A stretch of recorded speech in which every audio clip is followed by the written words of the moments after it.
Today, we're talking to Apple Crider, who went from typical college student to monetizing 2.94 billion views across 27 million subscribers and 50 YouTube channels. We're also going to dive into how to find good business ideas, the process of depatternizing, building relationships, culture, and so much more. I'm your host, Matthew. And I'm your co host, Nick. Welcome back to Founder Framework.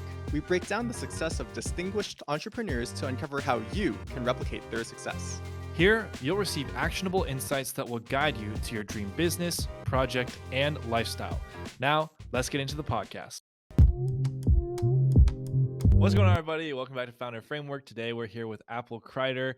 He's actually my brand agent for YouTube channel and brand agent, of course, to many, many others with millions of views across all their creators. And today, we're just going to talk about his journey, lessons he's learned, him being a founder himself, and everything about creator economy as well. So, Apple, welcome to the podcast. Super excited to have you here. And yeah, Yeah, feel free to stoked to do be an here. intro. Awesome. Yeah, thank you so much, Matthew. It's great to be here. And yeah, like you said, I do a lot of brand deal stuff, work with a lot of creators, help them make more money, and that's kind of the crowd that I run with and what I do.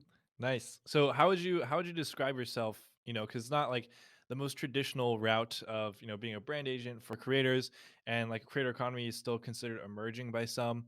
So how would you describe exactly what you do today?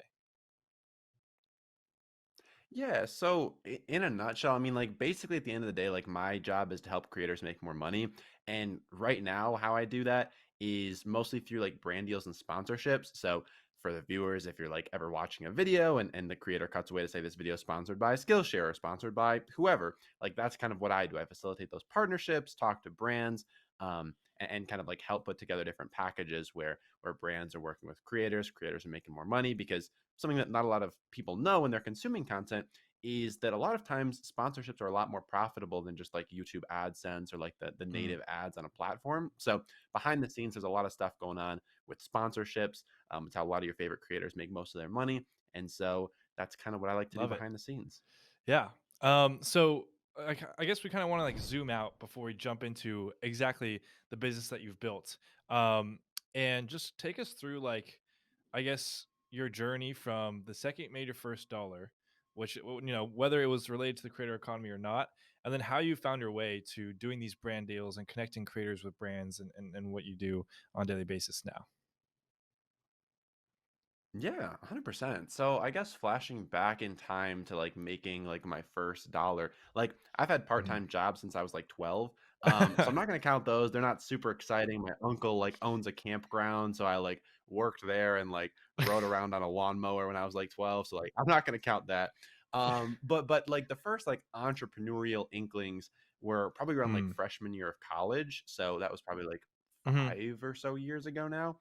Um, and so I got to college, was not having a great time, honestly. Like I was there to be a software engineer because that's what my dad does, and it seems like he has a good life. So I was just like, I'll take what he's having and just Yeah. like go along with that path and not really ask too many questions. But I got like a little ways into like computer programming, and I was like, this is absolutely not for me. Like the intro classes, great, love solving problems, Mm. love the basic stuff, but then it starts to get into like these crazy like algorithms and UIs and all this stuff. And I'm just like, I no thank you. Like this is not for me anymore.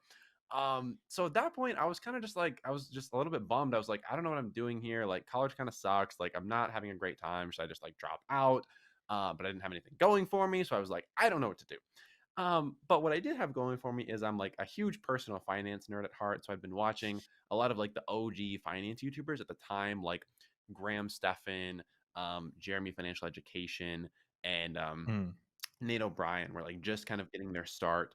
And so I was getting closer with them. I was just kind of like emailing them randomly. They had like 10, 20,000 subscribers. And I was like, hey, I'm this random college student that watches your videos. I think they're really cool. I don't know what I'm doing with my life, but I'm just going to send you this email. Yeah. Just like random stuff like that. But ended up kind of like forming connections with these guys. And so kind of that's kind of where the intro to the creator economy started. And so I was talking with them for a couple of weeks, and at the same time, me and a friend of mine started to build this Instagram page because we were both like pretty bored with life and we're like, let's just do something interesting. So we started to build like this entrepreneurship, like the Yep. motivational kind of like memes and stuff like that. So we were just like making these on Canva, posting them on Instagram, doing like hashtags and stuff. And we managed to grow this page pretty quickly to like 50 or 100,000 followers, which was pretty decent. And so we were able to, I think the first dollar was probably from selling shout outs on that page. We would like sell shout outs to like different, like drop shipping stores and just like random things that are trying to like get a hold of entrepreneurs to like buy stuff. So that was probably where the first dollar came from. And then I can just keep going, or if you guys want to hop in, like, No, yeah, I mean, so your freshman year, you started an Instagram page with with a friend of yours. It sounds like, mhm. is that right? What was that like? I mean, if you want to dive in a little bit there, growing to 100K is not easy for many, to say the least. I mean, I think that there's a lot of creators out there be like, yeah, I wish I had 100,000 subscribers. But would you mind sharing a little bit about your process there, Yeah. and what you were thinking at the time? Yeah, 100%. So basically with that page, like it was a lot easier to grow on Instagram back in the day. Like if you just like knew the right hashtags to use, like we had a pretty solid system of just like hashtags, coming up with post ideas. I would like sit down in like my dorm room for like a couple hours and just like grind out like 30 different like posts in Canva, export all of them, like schedule them out for the next month with like buffer or whatever, and just like add the hashtag sets that we kind of like figured out. And so it was a pretty seamless and like standardized process. Like we kind of figured out what worked, tried a bunch of stuff, and then just kind of like doubled down on that. And so it was probably like 50% like stuff that we made and then like reposting stuff as well. But I mean, all in all, it wasn't. Actually, I don't think we made it to 100,000. I think we probably made it to like 80 before we kind of like. I think I sold Mm. my half of it to him. I don't know. He was a friend from high school. He's actually the one that gave me the nickname Apple. So him and I actually go back to like second grade, and Wow. yeah, so we've known each other for a while, and so yeah, we started this thing up, grew it a little bit for a few months, and then eventually I just kind of got bored of it. I was like, hey man, do you want to just like have my half? He was like, yeah, sure. So I just like sold him my half for a Mm. nominal amount of money, not that much money. Um, So, so your first experience ever was creating a relatively decent sized Instagram page, being a content creator, into this entrepreneurial space, right? yeah, pretty Yeah. much. Cool. So where did you go from there? How does IG content creator about entrepreneurial finance end up somewhere in the creating something called the creator agency? Yeah. So basically what happened next was pretty like pivotal because what I kind of realized is like, okay, now I kind of get how to grow an Instagram page, I think. Like I thought at that point, like, okay, I've acquired this skill. I like used some of those skills on my own page too, grew it to like 10,000 followers. And now at this point it kind of just like sits there and I don't post on Instagram anymore. But um that I like tested the proof of concept on my page too and it worked. So I was like, okay, I think I kind of get this. And so what I decided to do is go to those YouTubers that I had been just like emailing about nothing and just like hitting them up just to hit them up. And I was like, okay, now I actually have a reason to hit these guys up and maybe I can provide some value here. So what I decided to do was with three YouTubers, Graham Stephan, Jeremy Financial Education, and Ryan Scribner. I hit all three of them up and I basically went ahead and downloaded some of their YouTube videos, like their popular ones, and I clipped them up into like 60-second chunks, added captions, kind of went the whole 9 yards to turn it into like a really solid Instagram post and just kind Yeah. of like repurposing their content. And with each of them, I think I did this for like 3 videos. So total 9 videos, took me maybe a couple of hours. I did it all on my phone. There was this app that I found, and I would just like in college, I was just walking on the treadmill, Oh my editing these gosh. videos on my phone, being all like productive and shit. Um, and so I like edited these videos in a couple hours and I was like, I'm gonna send these videos to these guys and be like, hey, you should post these videos on your Instagram. I think they'll do well. I don't want any money for it, but I just like noticed that they had at the time like tens of thousands, maybe 100,000 subs on YouTube and like Mm. 2,000 Instagram followers. So I was like, let's bridge this gap. Let's kind of try to help these guys get their content from one platform to the other because I think the content's really valuable, but they just aren't utilizing both platforms. So So how'd that go for you then? it went pretty well. Two of them ended up hiring me on like a part-time freelance basis to just Mhm. like keep making those videos for them.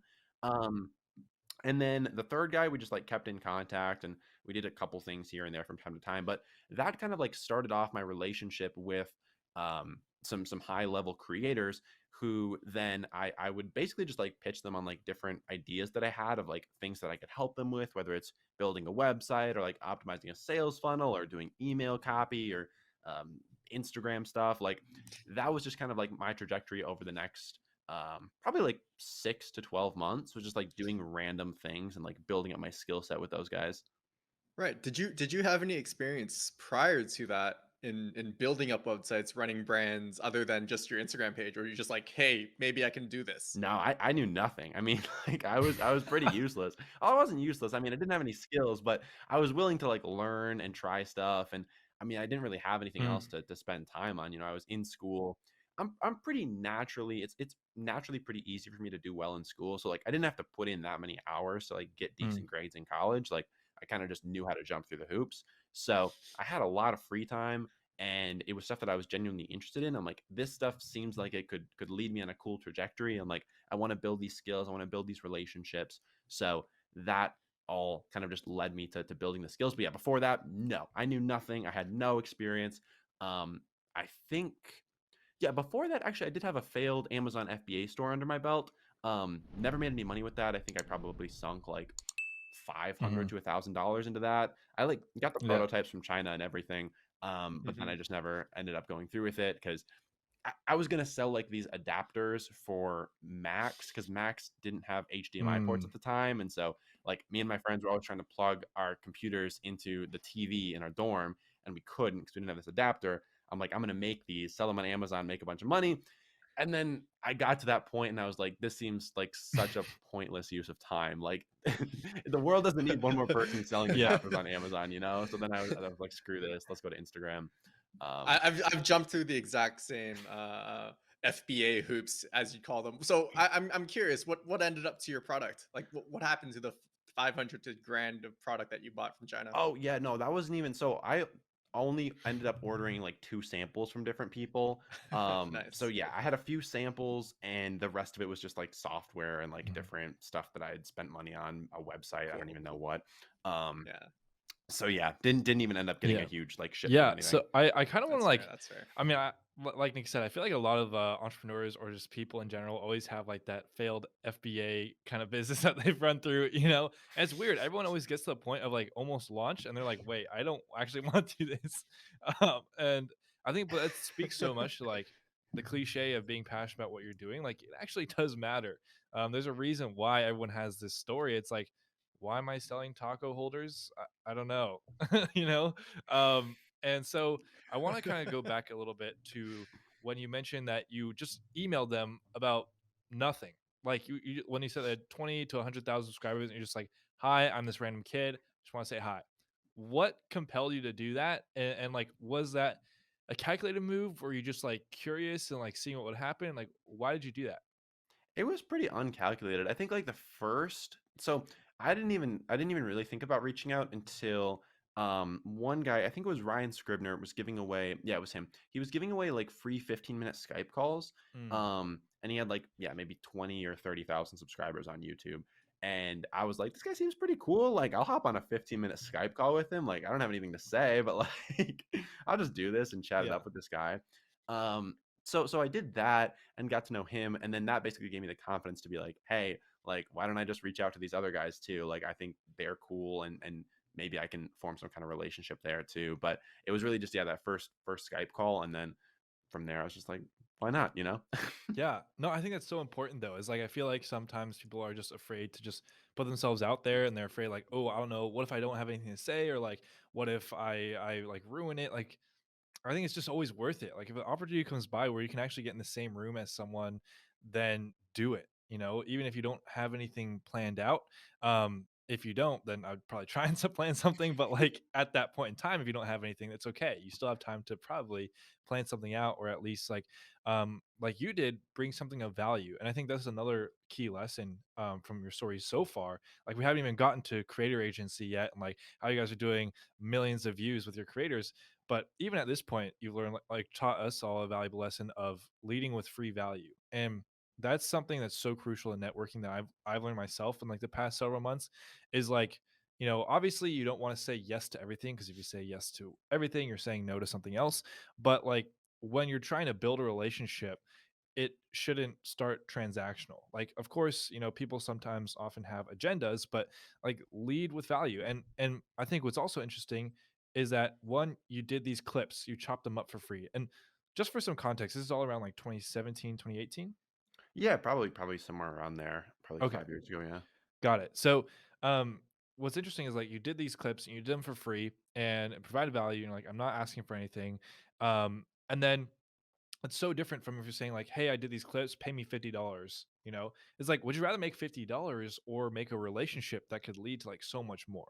Um, and then also, what I find interesting is like those clips, that entire business, Jelly Smack, you've probably heard of them, is built around like clipping people's videos and reformatting them for different platforms. So like you were doing this 4 or 5 years ago, right? Yeah, could have been Jelly Um, Smack. Could have been Jelly Smack. But I mean, we'll definitely dive into that in a little bit. Like, how do you identify an emerging industry or like leading trends like that? But for now, I just wanted to point those two out because I think it was really valuable. But okay, so to reset the scene a little bit, now you've started building these relationships with these creators. At what point does this start to turn into a real business and then eventually lead to where you are today? Yeah, so it kind of went on, just like doing random stuff for probably like a year or so throughout college. Also ended up starting a podcast at the time, which turned out to be pretty successful. Interviewing a lot of like pretty high tier entrepreneurs just about random stuff. And so that also opened the door to a lot more connections and just like more people that I would do random stuff for, whether it was like websites or whatever. And so then after that, I started up this business, it was like a podcast editing agency. So kind of Mm, took a little bit of a left turn. I was focusing a lot on the podcast and like growing my own podcast, met a bunch of podcasters. I was like, what are you guys struggling with? They're like, editing sucks. I'm like, let me mm, see what I can do. So I basically had an editor from the Philippines that I'd hired to edit my podcast. And so I went to her and I was like, hey, do you have capacity for more people? Like, I have some friends that want their shows edited. She's like, yes. I'm like, great, let's try this. And so then ended up turning that into like a full blown agency. We were editing for like a few hundred podcasts, had a team of like 15, 20 editors that were like all in the Philippines. And so that was kind of like the next big venture. That ended up going south as a result of some legal issues. So then that kind of led me to pivot back into like creator economy, and I mean podcasting is still creator economy, but back into like the YouTube scene, and specifically like YouTube finance, because like all my good friends are like finance YouTubers. So kind of went mm. back to them and I was like, hey guys, like what are you struggling with? What do you need? Like how could I be valuable? And that's kind of where the conversation of sponsorships came up. And that kind of leads us into like the next chapter. Gotcha. Gotcha. So, are you able to share what legal issues you ran into, just as a warning to anyone else out there building a podcast editing network?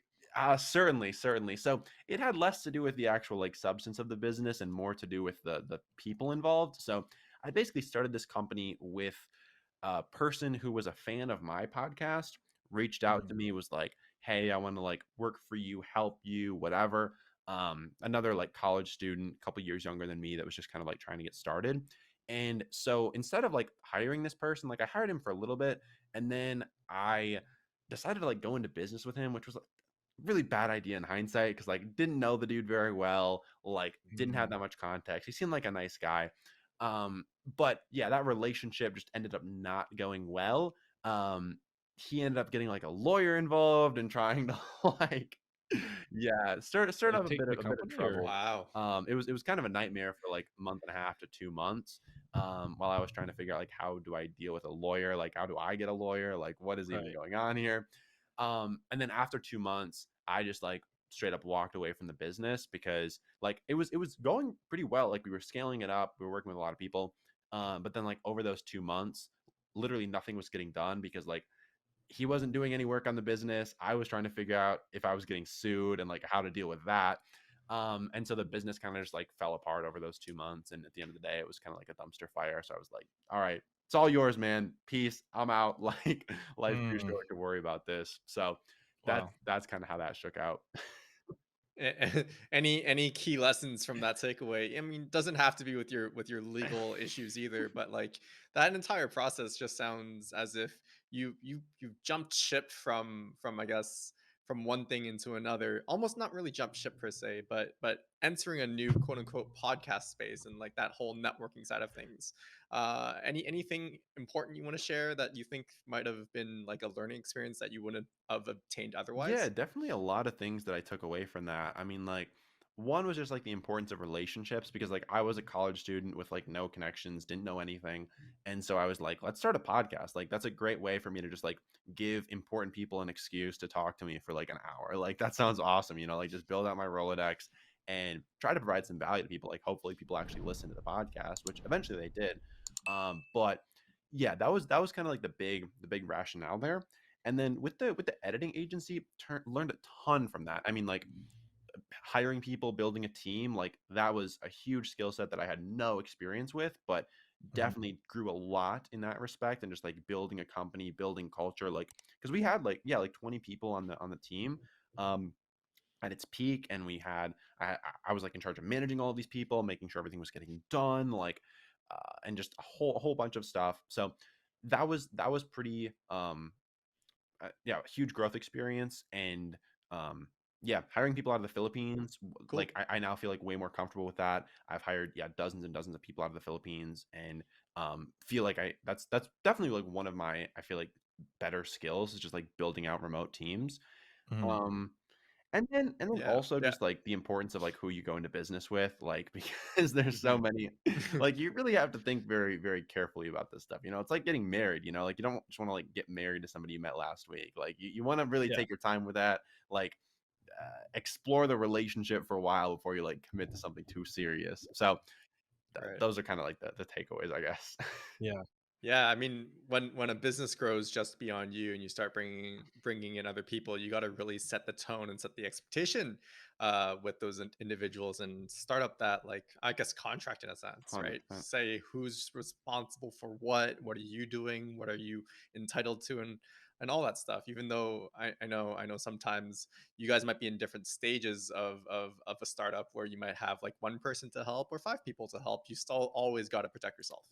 So, I 100%. mean, yeah, And setting Yeah. good expectations is lesson. huge too. Like that was something that I dropped the ball on a bunch in that relationship. Was just like setting reasonable expectations, making sure everybody knew where they were at, and just like communicating well. Like that's something that I see in talking to a lot of my friends that are now like successful business owners. Like a lot of them still have a lot of trouble, and I still have a lot of trouble communicating effectively with people, letting people know like when they're not filling up their end of the bargain, and just Mhm. like making sure that everybody's on the same page with stuff. Because as soon as communication starts to deteriorate, like everything else goes very, very quickly. So it's just really important to make sure that everybody's on the same page. Like if you got a problem with somebody, make sure you express that to them. Don't just assume that they know what's wrong, because a lot of times they have no idea that you have a problem until you tell them that you have a problem. Yeah. For I sure. think like one of the biggest things I've learned is like whenever you're like, hey, we need to get XYZ done, it's so important to set deadlines and then quantifying, what how is this project considered done or not. And if you don't meet these, then this project is not considered done. And then we need to have it done by this deadline. And therefore, it's now very objective. Like, did they accomplish what they were tasked or not? And then the other thing is like, I always try and convey like, I'd rather hear a realistic deadline than one that you might think makes me happy, right? Yep. Because if you give me one that you might think makes me happy and then it's too hard for you to meet, then and you don't meet it, then I'm no longer happy, right? Or if it's they're just trying to like please whoever you're working under, then you might have to like work yourself to death to like meet that deadline. Then you're not happy, and then your manager, your boss, or whatever has no idea that you just did that to meet that deadline. So I think realistic deadlines and also like key objectives. I don't know. I'm reading this book called Measure What Matters. It's like about KPIs. John Doerr, like he brought it to like Google, like Gates Foundation, like all these massive companies use this method of setting goals and milestones and all that stuff. So we can definitely dig into that more as well. I'm typing out notes like whenever you say something, I definitely want to jump back to, for example, like building culture and remote teams and maybe even VAs. But I also want to complete this timeline here and get to creator agency today. So how did your one man show, or maybe not one man show, but like your personal kind of brand agency turn into creator agency, which from my understanding is actually another partnership. Yeah, so definitely a much better partnership this time around. A lot more, a lot more, a lot happier with the people that I'm working with now. But yeah, so after the kind of the failed podcast thing, went back to the creators that I've been working with. I was like, what are you struggling with? Sponsorships came up, and I was like, all right, let's see what I could do. Like, I was basically like, okay, if I brought you a deal, like, would you consider it? They're like, yeah, like, here's kind of what I'm looking for with a deal. Like, go out there and see what you can do. And I'm like, all right, like, challenge accepted. Let's do this. So went out there to start like hitting up brands pretty randomly, trying to like set up meetings and stuff, just seeing if I could like talk to them, seeing what their issues were, seeing how they thought about things, and just trying to like gauge out kind of like the landscape to see if it was something I was interested in. And then within like a month or two, it was pretty clear that there was a lot of potential here. And the first couple of creators that I was working with started to just like word of mouth tell their friends, like, hey, do you know Apple? A lot of them already knew me because I'm like pretty active in like the finance YouTube space. And they're like, Mhm. oh, yeah, I know Apple. And they're like, he's getting me some pretty solid like brand deals. You should hit him up. And so then other creators started hitting me up. And I had probably like a 2 dozen or so creators that I was just like bringing brand deals to, negotiating things on their behalf, and just kind of like helping them, yeah, make more money with their channels. And so, um, after I've been doing that for probably about 6 months or so, when Erica Kullberg hit me up, who, if you don't know the name, you probably know the face. She's like the lawyer of TikTok, basically, the one that reads Yeah. the fine print so you don't have to. Um, she hit me up because we'd been in a mastermind together, just amongst other kind of finance YouTubers for a few months. And she came to me. She's like, hey, I know you're doing kind of brand deal stuff. I'm thinking about doing the same. So we kind of like sat down on like an Instagram FaceTime call for like 2 hours. I basically just gave her all my secrets, told her like everything exactly what I was doing. And so then she kind of went out there, started doing the same thing herself for some other YouTubers in the finance space. And then after a few months, we met up at FinCon. We were kind of like talking about like, hey, how's your brand deal stuff going? How's your brand deal stuff going? We were both like on really solid trajectories. And we are like, we thought about it. We're like, hey, like between the two of us, we pretty much cover all of finance YouTube, at least like the top 80% of finance YouTube we have between our two rosters. Like Right. instead of working against each other, why don't we just come together, build something bigger, and like see where we can go with this? And so we kind of like sat down, thought about that, mulled it over for a couple days in Austin during this event, and then by the end of the event, we like came back together, sat down, we're like, yes, let's do this. This feels so right. Like there's no better opportunity here than for both of us to just come together and see what we can do with this thing. So that was probably 4 or 5 months ago now, and so still pretty recently. But since then, we've just been on a whole different trajectory than either of us were before. Working Mm. separately, we've been able to do much bigger deals. We've been able to scale our roster of creators, scale our roster of companies, Mhm. and yeah, just go much farther, much faster than either of us kind of thought we were going to do before. Right. Wow. So, yeah. So, by the way, you guys, again, 2.94 billion views across their creators, 27 million subscribers, millions more on Instagram, Facebook, and TikTok. Um, are you willing to share some numbers like behind the curtains? If not, no worries. But Actually, I don't know. I don't know. I haven't talked with my co-founders about this, so I don't want to say anything that would, yeah. But and okay, yeah. no problem. See, So good yeah, it's co-founder myself right and here. Erica and her husband Eric. We're kind of like the three co-founders. So they were already doing their brand deal stuff. I was doing my brand deal stuff. So we came together, Mhm. and like Creators Agency was the spawn of both of our kind of like agencies. It was just Right. like a Yeah. creation of happenstance. It's just you happen to fill a need in the market. You took the perseverance to go out and ask, "Hey, what can I do to help you guys?" Like you found a problem. You're basically a consultant for brands, right? And then you're like, "Oh, okay, so let me see if I can fix that for you." You fixed it, and then you're able to scale it, right? So I think that's pretty cool because there's a lot of like learnability here. You identify a problem, you become really good at fixing it, and then you fix it for everybody else, right? So props to you for being able to go through that, because honestly I feel like anybody could have been in your place to be like, go out and ask, but only you're the one that asked, right? So that in and of itself deserves kudos, to be like, hey, yeah, I can help you guys. So i Yeah. think i think that's pretty cool. And there's nothing special about what I did. Like you said, like anybody could have gone out there and done this, but Yeah, for me, I mean, the formula has always been just, yeah, find a problem, get super familiar with it, figure out the ins, the outs, talk to people on both sides of the equation, figure out where there's the most potential to like add some value. And then, yeah, just develop a solution and just continue to make it better. Like that was the whole formula with the podcasting stuff. That's the formula with creators agency. That was the formula with Instagram. Like Mm. it's all kind of like the same nuts and bolts when you kind of boil it down. Yeah, I think like that's I want to highlight that. I mean, our podcast is quite literally called Founder Framework, and I think you just laid out a perfect framework, like on a higher level, of how to build a business or build a business idea. And I think one thing that people always miss, right? So you said find a problem, talk to people on both sides, the ins and outs, and then see where you can fill the void.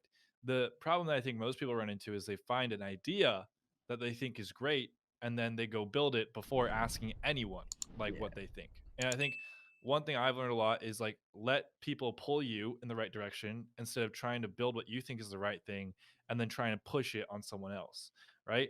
And so I think that's what you did super well. Is that was also very organic for you. Is that you learn the ins and outs of like how these creators make money, like how these brand deals work, and you said you like talking to a bunch of them, seeing what you could do, and learning more about it. And you're like, okay, there is a problem here. There is an inefficiency, or there is a space for me, instead of just saying like, this is an idea, I'm gonna go do it. Right. Sometimes that works, but you're definitely going to increase your chances and save yourself a lot of time if you can have some assurance that this is actually what people want. Right. So I think that's huge. And one more thing I did also like kind of like caught my attention, I think may have caught some other listeners' attentions as well, is that there's this scarcity versus abundance mindset. And so you mentioned that you and Erica were in like a mastermind, and you FaceTimed, or like IG FaceTime for like 2 hours. And this is before you guys set off to do creator agency, and you shared all your secrets. And then she went and did it herself, right? Which makes a lot of sense. But I think some people could be like, wait, so you just like basically created a competitor for yourself, right? So like, but that's a more scarcity mindset. Abundance mindset could be like, oh, you're just helping people and it'll come back to you. And like, eventually the way it worked out is that allowed you to build a relationship with her. And now, instead of maybe getting a few $1,000s more, or like tens of thousands of dollars more in commissions if you didn't teach her and like you had the market yourself still, you're probably getting multiples on that by working together now. So what was like, did you even think about that when you were sharing that information with her, or was it just like a very casual like, oh, I like helping people? Like, what was your thought process in sharing your secret sauce? Yeah, I mean, I'm a pretty open book, so like I kind of just if people ask me a question, like I'll think about it a little bit, like make sure I'm not like doing a disservice to anybody else, and then I'll probably just answer their question. So like Mm. when Erica and I had that talk, like I wasn't really worried at all about like, oh, she's gonna like steal my business. I like had a flash of that after the call. I like hung up and I saw like the timestamp. It was like the call was like 2 hours long, literally, and I was like, I just for 2 hours just told her everything about my entire business. Like, what did I just do? Yeah. Like, this woman is 10 years older than me, like really good at whatever she does. Like, wow, did I just make a huge mistake? And I was like, well, I don't Mm. know. We'll see. Um, but no, it turned out to be pretty well. And like, yeah, honestly, yeah, I definitely have more of an abundance mindset where I'm like, even if like she was to just like try to like run me out of business, like use my secrets against me, whatever. Like I don't know. I'd find something else to do. Like it's as long as like the whole industry is growing, like I'll find my place somewhere. Like I'm pretty confident at this point that like if whatever I'm doing like all fell apart, like I think I could spin something else out that I'd have fun doing and that would work out pretty well. So I'm never like too concerned about stuff like that. Where do you Mm. get all these ideas from? I mean, it sounds like from idea to idea to idea, it sounds like you're just able to mesh. And I feel like there's some people out there that struggle, be like, oh, they get hooked on one thing and then they think about it and mull over it for so long before actually ever doing anything. But for you, it's just like, I'm just gonna go and try it. Do you have any thoughts on that? No, I mean, I definitely try to be intentional about like surrounding myself with people that are working on cool stuff because I think it's really easy to get inspired when you are doing that. Like I started my own little like mastermind thing with a couple other young entrepreneur friends that I have, and we're all in like totally different sectors. So that's super cool because we're always like giving each other cool ideas that are from like totally different industries that like sometimes cross over, sometimes don't. So I just like, yeah, as long as I'm surrounding myself with people that are working on cool stuff, like I'm always inspired to like think about like, oh, what if I tried something like that? Or like, oh, that seems like an untapped market. Like, how could I do more over there? Because I think if you don't do that, and if you're only like consuming like the content that's like readily available online and like looking at Facebook ads and stuff, you're probably gonna like fall into like one of like the big like beginner like starter businesses where it's like Amazon FBA or like Facebook ads or starting a PR agency or whatever, like all these like cookie cutter businesses that like all the gurus are promoting. Like, I think it's really easy to get sucked into those. And like, I don't have any like personal experience with that stuff, but I don't see it working a ton for a lot of people. I see a lot of people having not that much success with it. So I think really if you can just surround yourself with cool people working on cool stuff that like aren't necessarily super related to what you're doing, it can be a great way to just like spur a bunch of ideas. And just keeping your eyes open too is also really important, because like, I don't know, a lot of us just like watch YouTube and don't really think too much about like all the stuff that's going on behind the scenes. But like, even just like looking at your favorite YouTube creator, I'm sure you could come up with a number of different like little business or side hustle ideas based on things you see them doing or not doing. So That's same pretty idea with everything. inspirational. No, I think that's really cool. That's pretty inspirational, man.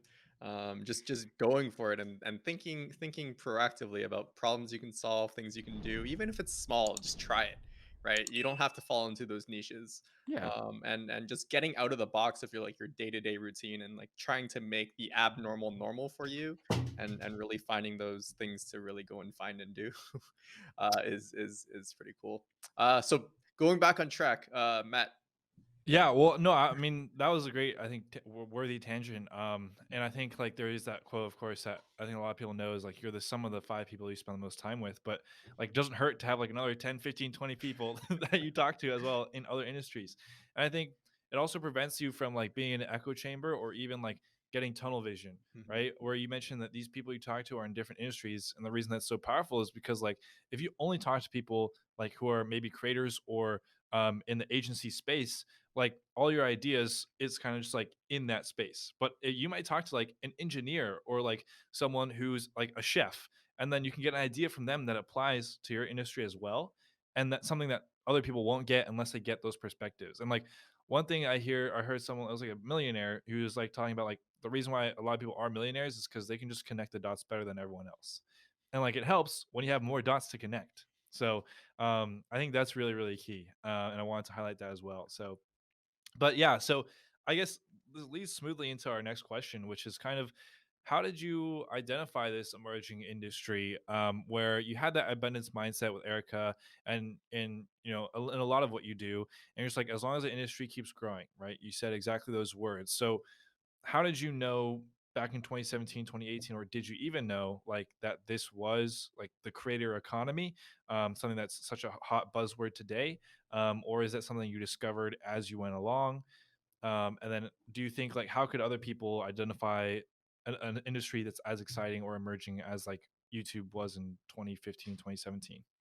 Yeah, I mean, I definitely did not. Like, I I don't give my 2017, 2018-year-old self much credit for many things. Mm, So definitely didn't see the whole like creator economy thing, like big picture at all. mhm, But in terms of yeah, definitely just figuring that out along the way. But in terms of like identifying like up and coming trends, uh, I, I don't know. I'm definitely not the best at that. Like I said, like most of what I do is just surround myself with interesting people that are working on interesting stuff, and like it's really like new things come across the plate, either like your plate or like the people around you's plate.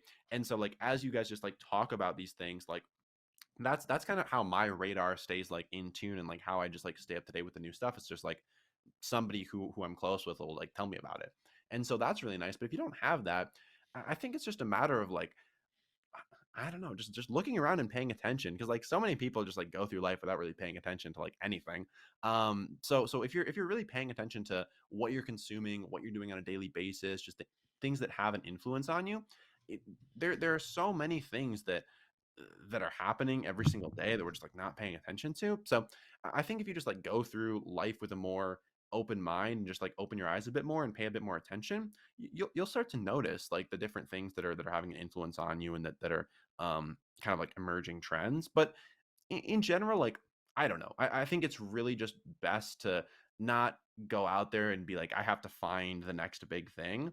Just kind of like go through life with an open mind, and just when something hits you, just like be prepared to kind of like jump on it, I guess.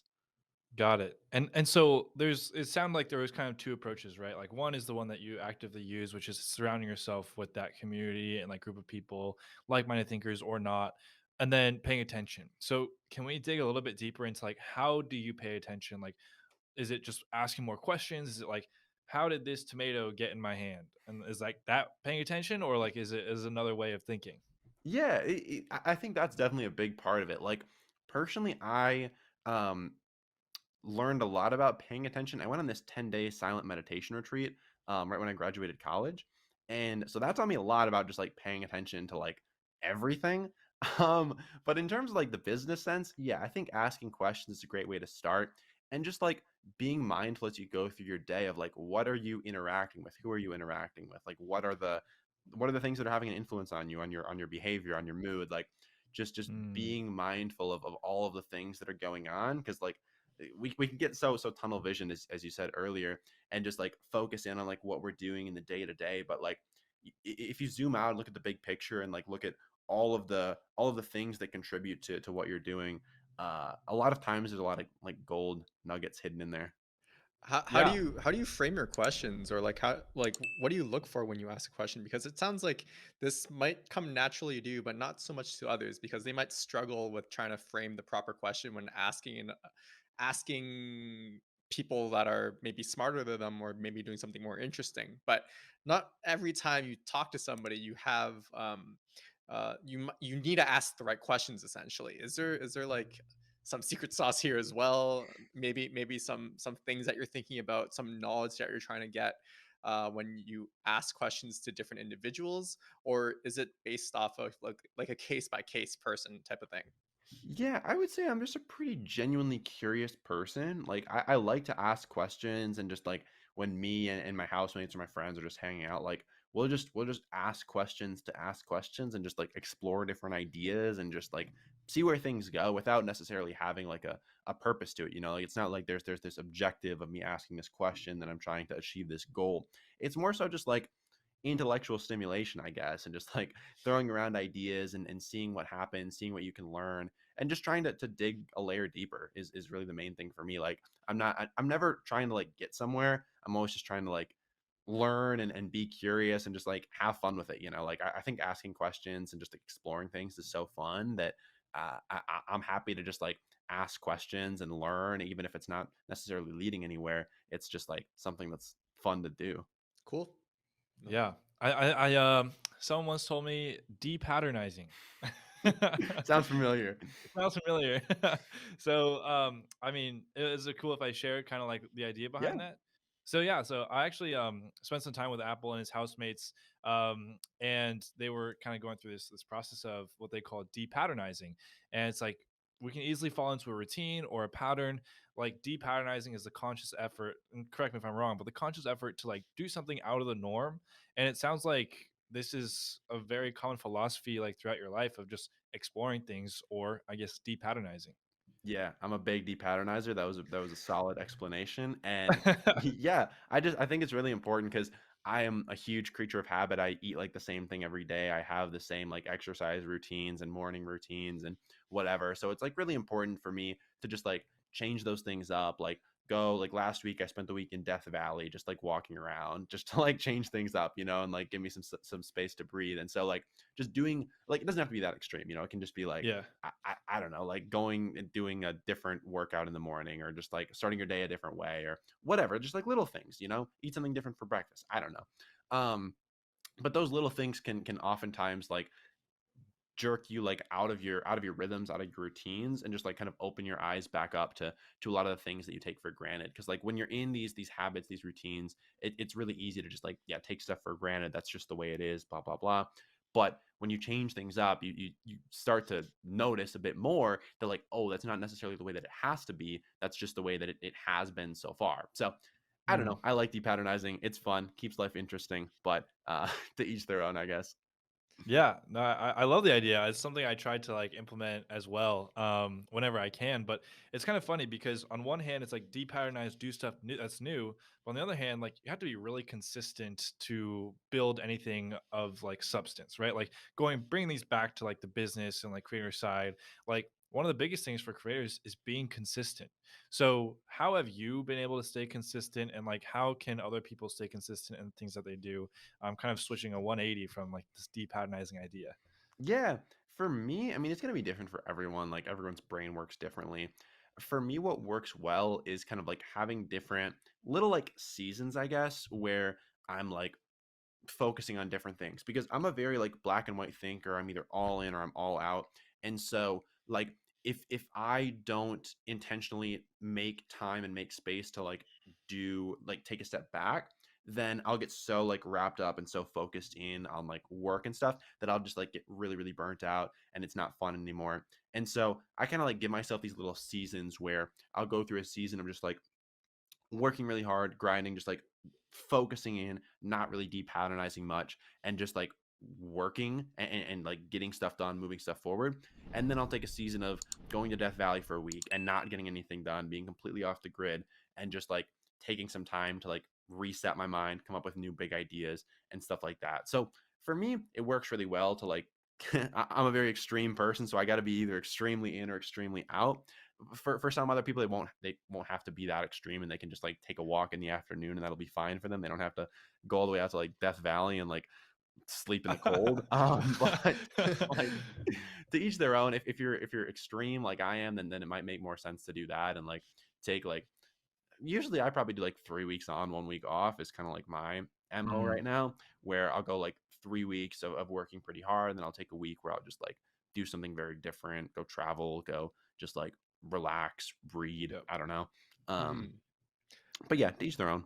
What would you say to someone that's built into habit? Let's say one of our listeners out here, they work like a 9 to 5, and they really want to just take life into their own hands. This whole idea of depatternizing sounds terrifying to them, and the only thing they know is consistency. 9 to 5, eat same breakfast, black coffee every morning, so on and so forth, right? Um, how does you, I guess, entering this mindset really, well, first off, any advice to them if they want to break that cycle? Because I feel like the only thing they know is like just be consistent is what we hear all the time. Introducing depatternizing, I guess, in this framework really helps you generate ideas, but it's scary for someone that's used to working like that office job 9 to 5, or maybe you're a university student trying to basically just go to classes all day and make sure you have the best grades, and trying to find a stable job, right? In this idea of stability, how do you really navigate that, and try and frame your thinking that no matter what you do, no matter what time it is, if you're in Death Valley or if you're grinding and hustling, depending on the season that you're in, that at the end of the day you'll know you'll be all right. Yeah, so a couple pieces to that. I mean, the first one is just like I'm a big proponent of just like starting small. Like I'm a pretty extreme person, but I think in general it is best to just like start in small bite-sized chunks of anything that you want to do because if you don't, it can be really overwhelming if you're trying to like change your whole diet like immediately and just go from like eating total junk food to like eating a paleo diet or whatever. Like that's going to be really really tough. But if you just like start small and just like try one thing at a time. Like maybe if you're trying to depatternize, like first thing you do is like you go for a 5 minute walk in the afternoon because you never go for walks and you never just take time to think and to breathe. So maybe you go for a 5 minute walk. That's like not a pretty big like hurdle at all. Like you're walking around the block. Like anybody has time to go for a walk around the block. So starting small in things that are gonna not be overwhelming is really effective for me whenever I'm trying to like build something new or just like break out of existing habits. Like I always want to start really small. And then like as time goes on, you can get more extreme with it and like hop on a plane and like go to Southeast Asia for a few months if you want to or something. But like starting small is probably best for most people. Um and then in terms of like having the confidence that like things will work out in the end, like I don't know. For me, that's pretty natural. And I think like the more reps you get under your belt of just like having success with different things and being more confident in your skill set and in your connections and just in your ability to find cool opportunities, I think that kind of just comes with time. Like you put your reps in, you get more confident in whatever you're doing. And then it just becomes easier and easier to not worry so much about like, oh, what's going to happen if this fails, or oh, what's going to happen if I lose this. Like there's so much opportunity out there, but it really doesn't it's not as obvious until you've been able to like capitalize on it at least a couple of times and just kind of like build up that repertoire and build up that confidence. Fair. So don't switch cold turkey, but start small and try to Yeah. build your way up. Yeah. Cool. Thank Yeah, you. I like that. I think for me, I kind of like your idea of seasons. It's something I might actually try and implement because I went through something very similar recently, like literally like this past weekend, where I think a lot of creators can struggle with burnout. And like right now, I personally have like a lot on my plate that, and every day I'm just trying to like be consistent. And then I did just kind of struggle like with like I had to take a break, like even just like migraines and like the back of my eyes were kind of hurting and stuff. I was like, whoa, this is like not healthy. So then I, for the first time in a while, I just pretended like nothing existed. I was just like some college kid, you know? And it felt really good. And now I feel rejuvenated again, like just hop back into work. Um, and so like I might try that the seasons idea. It's like a way to kind of spread out burnout. I almost feel like, you know, instead of like going burnout and like crash and burn, you just kind of like, you know, kind of rejuvenate and refresh, and then you come back with like a different perspective. You feel like you leave your world for a little bit, and I think that'd be really interesting to try. So another thing from Apple that I might be trying soon. So um, but again, I feel like we go on these tangents, but I think they're all worth it. To go back to kind of creator agency, the business and success you found there, um, you know, do you have any tips for successfully cold emailing or cold DMing people? Because I think like a lot of people, we probably have a lot of entrepreneurs listening to this who need to get in contact with maybe higher ups or people that they might deem or feel are untouchable. What do you have any tips on like getting in their inbox, getting opened, and like getting a response? Yeah, the two big things, and the first one goes back to like the Instagram days when I was reaching out to like creators, and that's like leading with value. I mean, we talked about that earlier, how important it is to in that first interaction, just like focus on what you can do for them, not what they can do for you. Like if you're trying to get a brand to sponsor a YouTube channel, like don't talk about like how you getting that sponsor is going to help you make so much more money and like be so much more secure with your YouTube career. Like they don't care about that, you know. Like maybe at the end of the maybe if you have a long term partnership, they'll start to care, but like that's not going to get them excited. Like talk about what you can do for them. Like talk about like past companies you've worked with, like results you've gotten for them. Like how can you provide value to this company as a, instead of the other way around. And then and the second piece is kind of just like being different because depending on who you're reaching out to, like if you're trying to, back in my podcasting days, I would reach out to like a lot of like big entrepreneurs. And so I had to really think about like, okay, these people are probably getting tons of requests of their time to do a ton of different things, from podcasts to speaking engagements to who knows what. Like they're getting a ton of DMs, a ton of emails. How can I like stand out? So I, my focus there was just on being different. So what worked really well for me when I was trying to get podcast guests is I would send them video messages. Like on Instagram, I would just record a quick like 10-15 second video, be like, hey, so and so, my name's Apple. I'm this college student, got this podcast going on, would love to interview you about X, Y, and Z. I've interviewed your friend so and so already. They had a great time. Let's make it happen. Something really, really simple like that. And those worked really, really well because these people were getting so many like text-based messages. And so a video-based message was just like completely like they were like, whoa, I actually want to watch this. Like it's a 15-second video. Who is this kid with crazy hair and a bandana that's like trying to talk to me? Like this seems cool. So Yeah. it doesn't have to be a video, but just like think about how other people are trying to get to the person or to whatever you're trying to get to, and then do something different. You know, like depatternize. You know, like figure out how you can do it a little bit differently. How can you stand out? How can you provide more value? Like what can you do that's going to make your message stand out from the sea of messages that are going to surround it? You know, you really want to make sure that it's not just going to blend in with the rest of them, whether it's um I don't know. I also tried like adding in emojis to like email subject lines back in the day, and that tended to work pretty well for different things. So just like finding weird ways to be a little bit different, stand out a bit, catch people's eye. Um, yeah, it's going to be different for every industry, every niche, every kind of like application, but uh, that's the big thing. You know, it's lead with value and it's be different. Got it. Yeah, and I think what I really like is you basically, instead of when people say be different in like cold emails, a lot of times they just think like change the text, like change what you're saying.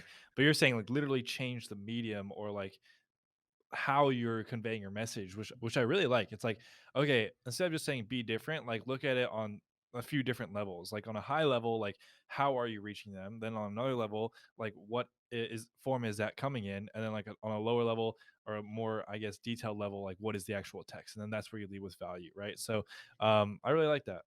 Yeah. Nice. No, Thank I you. like how you Appreciate it. laid that out. And then like I imagine you're talking to all these people, right? You have like a bunch of people now probably in your network.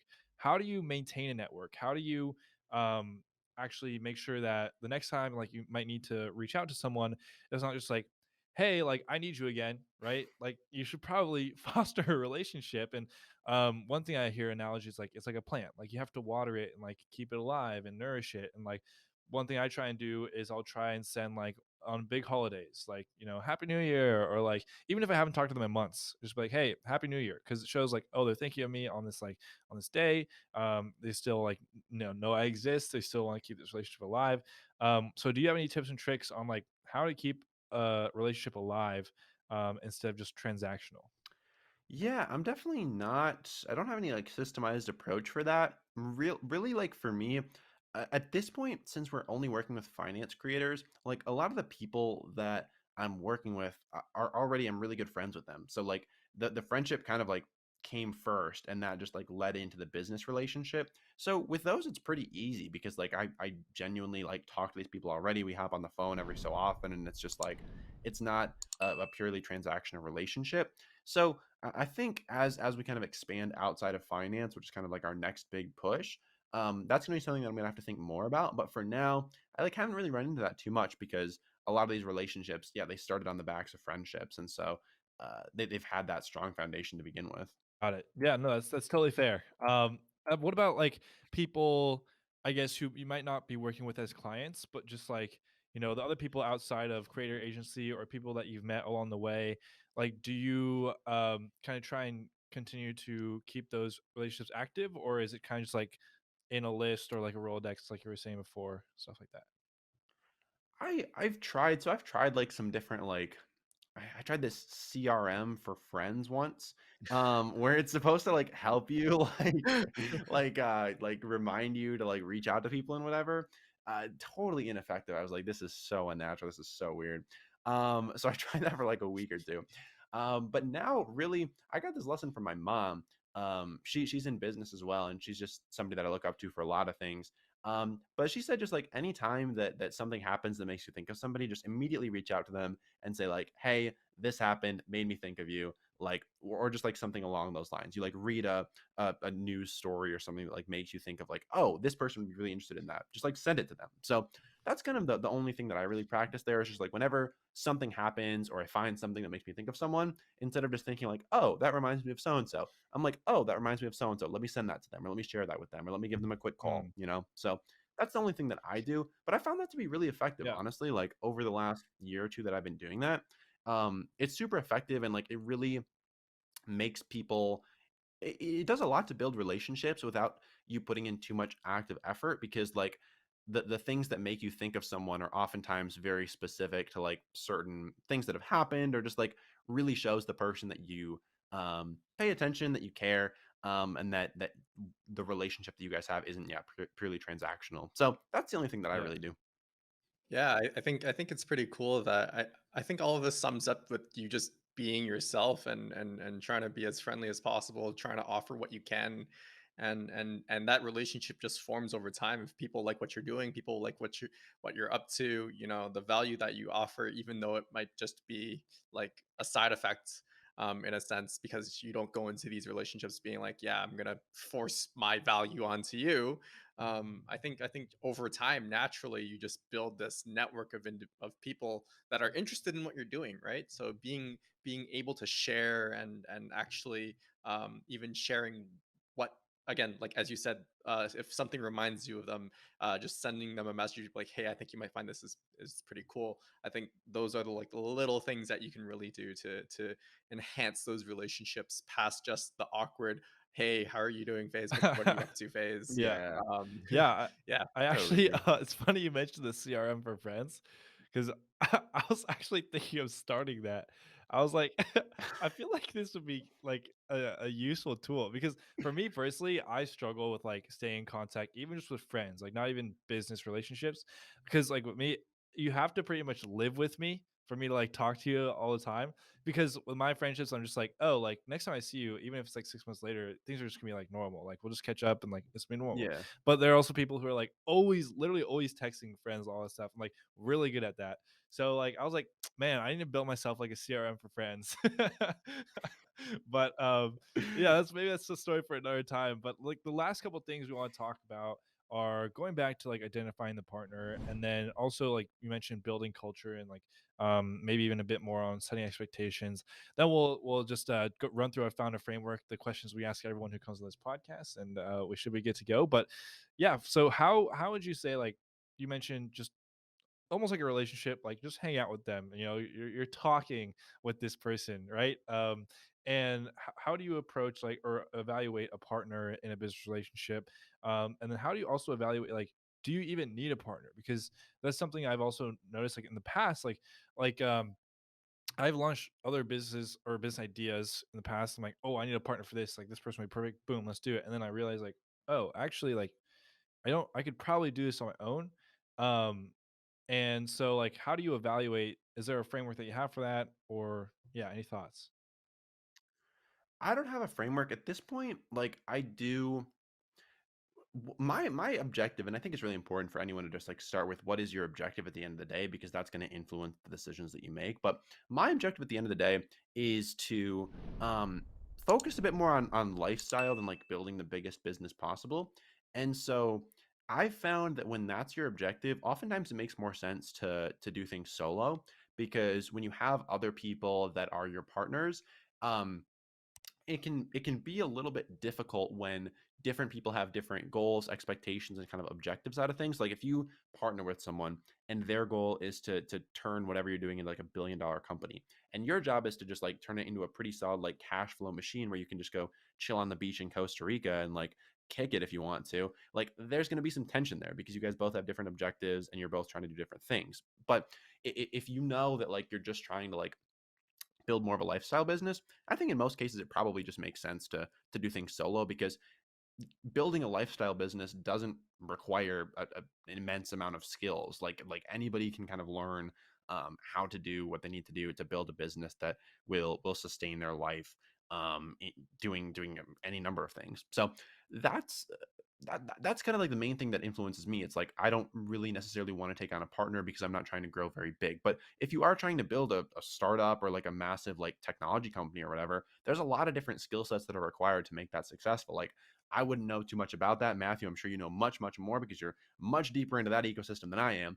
But I do know there's a lot more things that need to go into that. You need a lot of smart people to make a lot of those things work. So in that case, probably does make sense to partner with someone. But in general, like I at least way over assumed the amount of partners that I would need and the amount of times that I would need a partner.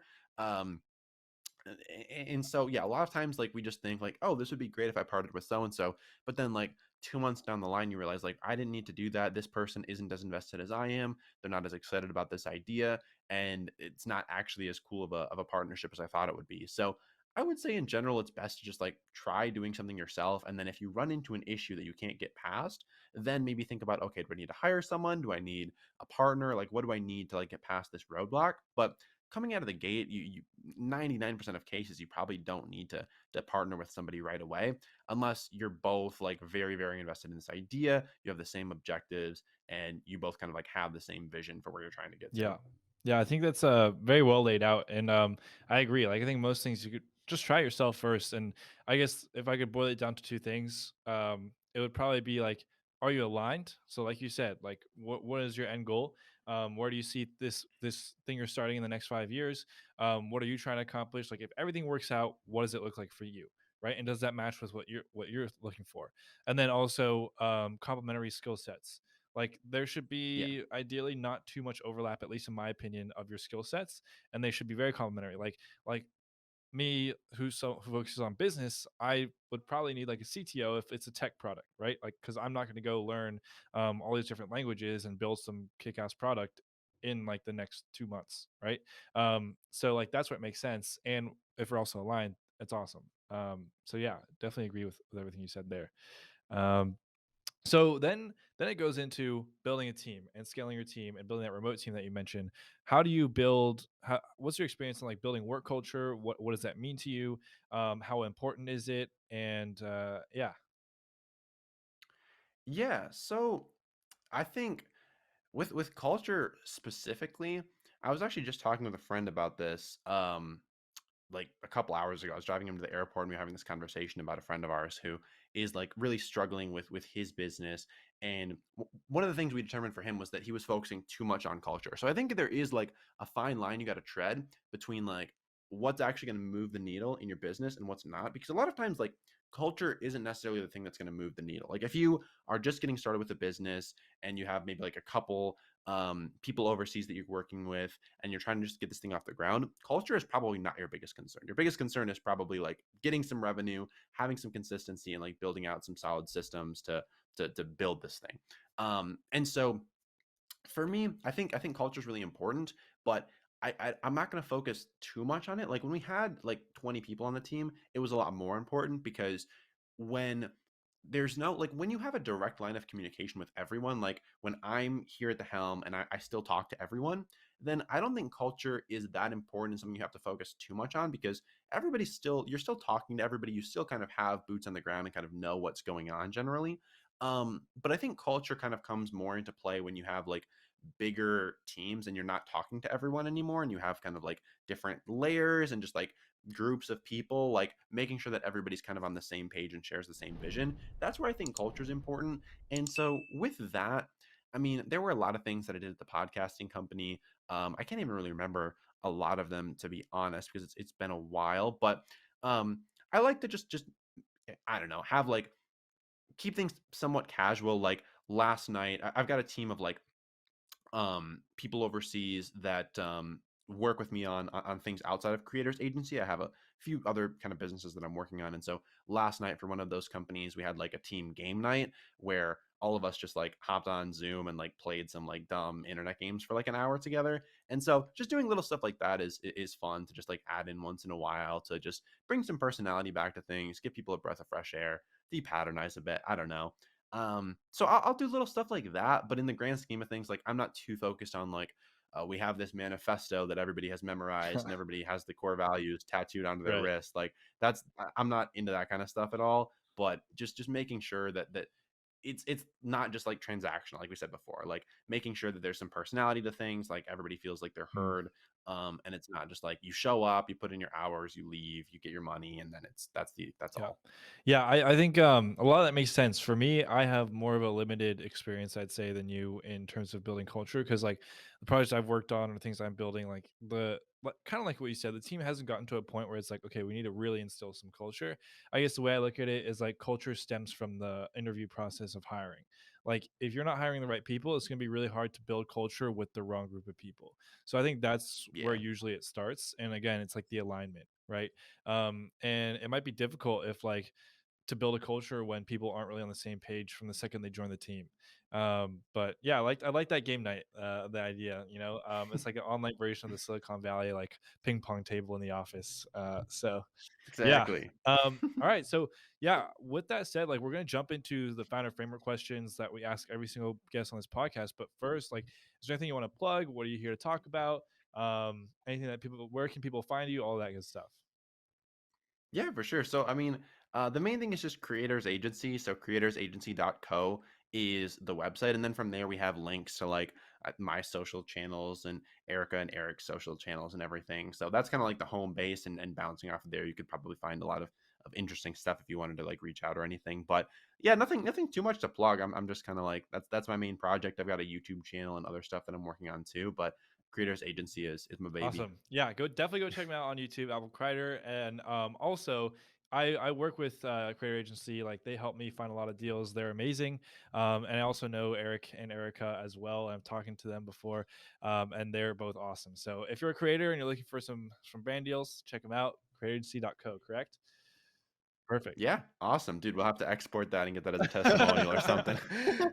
Yeah, for sure. So, founder framework, there's like a lightning round of questions. Give us like, super, super quick answers, less than a sentence. So maybe this this first one maybe a bit longer, but other than that, so number one is, what is one framework or workflow that you think is the most impactful to the way you work, if you have one? Hmm. I don't consciously. I, I don't know. I like do Just do it. just do what you want to do. Do what Do you what you want want to to do. do. That's a Cool. framework. That's it. Just do what you want to do, That's guys. framework. Okay, so who do you have a role model? I take a lot of things from a lot of people, but I don't have like one central Okay. role model. Who was like three of those people that you take from, would you say? My mom, she super inspirational. She's got her own business. Probably my housemate, my Yeah. housemate Jack. He definitely learned a lot from him. He's got all that cool stuff going. And then probably my dad. He's not in business at all, but I like the way he thinks, and I've definitely gathered a lot of Love I yeah it. think thought mom's gonna be processes happy from to him. hear that one. It's mom, housemate, then dad. Yeah, yeah. So what would be your last meal on earth? What's the last thing? All you can Ooh, eat Okay. sushi intense. for sure. Hustle culture, yay or nay? No. No. Okay, interesting. Like, I feel like this is gonna be a very interesting question because we're gonna be interviewing a lot of entrepreneurs, and I have a feeling most of them are gonna say no. But that's what everyone pushes, like on social media. It's very interesting. So we've had two guests. You're the second one. They both have said no so far. Um, what's the number one skill that's helped you get to where you are today? Curiosity. It's not really a skill, Mm. but No, I would say it is. Like another way to put it is like keeping your eyes open or asking yeah. the right questions. So yeah, we definitely touched on that. I think a good amount on this podcast. So I'm glad we did. Um, if you had a time machine to go back at any point in time in your life, would you use it? And I go back in time in your life and then change something. Would No, you no, use I it? wouldn't change anything. Okay, I guess we should just say like, would you change anything about? We're getting feedback on these questions All still. right, all right. Yeah. um, if you had a magic wand and you could change literally anything in the world, what would it be? I mean, If this there was some way to instantly travel from place to place, that would be teleportation. great. Yeah, just if Teleportation. everybody had a teleportation machine, that'd be wonderful. I'm on board with that. So, if you had unlimited resources, what would you build? I guess teleportation. Okay, so the number one lesson that you've learned so far in life. In life, wow, that's big. And these can be repeats too. Like if it is curiosity, if it is something else, but don't let me bias you. No, I think it probably comes back to just like doing what you want. Like I'm a very strong proponent of just like yeah, doing what you want to do and not wasting time on things you feel like you should do. Hmm. So I guess we can. I'd like to spend a little more time digging into that. A lot of people say like do what you want to do what you're passionate about, but how can they turn that into something sustainable that can actually provide them with a living, in your opinion? Yeah. So for me, it's not necessarily like when I say that, to clarify, it's not necessarily like do what you're passionate about or like follow your dreams or whatever. Like it's more so about don't feel like I never feel like I should do something because like I don't know, it's hard to explain, but I think a lot of people go through life with these hierarchies of kind of like objectives and priorities, and Mm. those will influence the decisions that you make because obviously based on your priorities that's going to determine what you decide to do. And so I think really what I'm trying to say is just like be conscious of like what your priorities are, and then just make sure that your decisions are aligned with those. Like if your priority is to build a lifestyle business, then don't worry about you taking a month to go to Costa Rica and chill on the beach. You know, if that's what you want to do and your objective is to build a lifestyle business, don't feel guilty about that. You know, you're living your dream right there. You're not slacking, you're not like wasting time. So for me it's more about just like not feeling guilty, I guess, about things that you want to be doing when you yeah, when you want to be doing them. Like I don't know. No, I exactly know what you're talking. Oh, I think I do. It's like it's sometimes when I try and take a break or like when I try and take a day off, it's very hard to like actually take that day off and not think about everything else that's going on, right? So I think it's like you never want to half-ass anything, and you definitely should not half-ass like when you want to take a break or some time for yourself, Yeah, right? that's what I was trying to express. Yeah, that was a good way to put it. Mm, awesome. And then last one, if you were to tell your teenage self one piece of advice that you've learned on your journey, what would it be? Could be the same thing. Just keep trying. Just keep swinging. Nice. Keep swinging. Amazing. Awesome. I think that's a great note to end it on. Thank you so much, Apple, for joining us again, guys. Check them out. We'll probably have some links below. If you're in show notes or like if you're on YouTube, we're on YouTube as well. And check out his YouTube channel. And if you're a creator, check out creatораgency.co. Thanks again, Apple, and we'll talk to you soon. Thanks, Thank you, Matthew. Apple. Thanks, Nick.